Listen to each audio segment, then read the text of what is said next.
May nag-aalarma ang cellphone ta.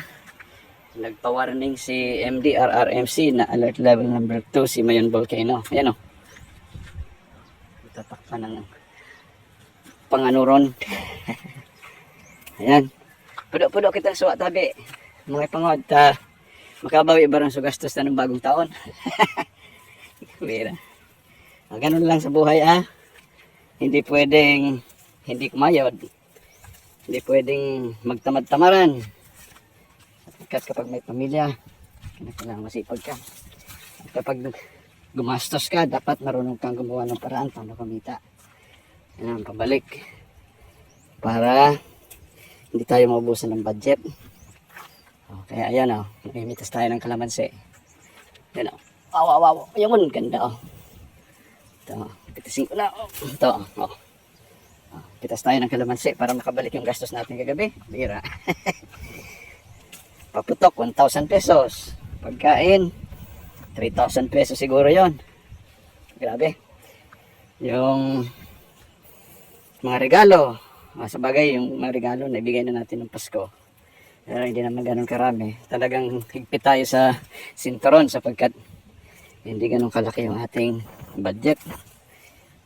Kaya hindi pwedeng magtamad. Hindi pwedeng magtamad-tamaran. Dapat sipag lang. Sipag-sipag, galaw-galaw. Isip ng paraan paano kumita ng legal. Yan, magtanim. Mangamuhan. Mag-sideline kung ano-ano. Huwag ninyong titipirin yung inyong talento o kaya kalakasan sapagkat lilipas ang lakas. Pag tumanda na tayo, hindi na. Pero pag may pamilya ka, alang-alang sa mga anak mo, sisipag ka. Dapat masipag. Sa Bible, tinatawag yan stewardship. Stewardship of talent, stewardship of time. Ibig sabihin ng stewardship, yung mabuti kang katiwala. Binigyan ka ng lakas, gamitin mo ng maayos. Nakapakipakinabang para sa panatang makabayan. Yan Yan. Kaya nung malakas pa ako, tanim ako ng tanim, nung pandemic. Ngayon, pitas naman ako ng pitas. Di ba? Ganun lang ang buhay. Pero kapag wala kang tinanim, wala kang aanihin. Ngayon, dahil sa wala kang naitanim, wala kang aanihin, di siyempre, titingala ka ngayon sa mga mayroon. Di ba? Pag gipit na gipit ka na, pagsasamantalahan mo na yung iba. Hindi dapat ganun ang buhay.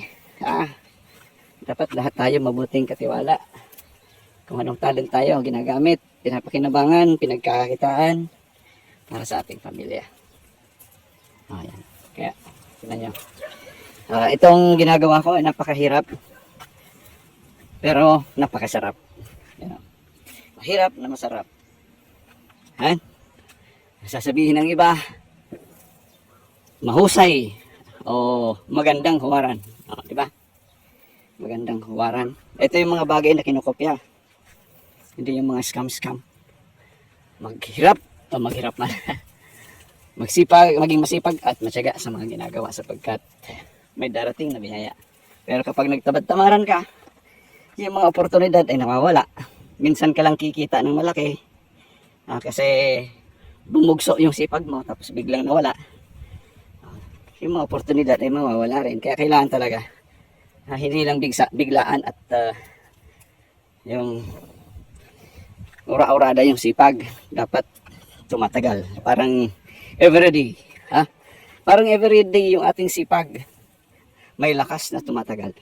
Di ba? Yan. Kaya ako, ayun, pa-ispat-ispat lang ako ng mga kalamansi ko dito. Salamat sa Panginoon kasi binibigyan niya ng bunga at ginagawa niyang sulit yung ating mga pagpapagal at paggasto sa maintenance ng halaman. Di ba? Happy New Year to all. God bless you. Bye-bye.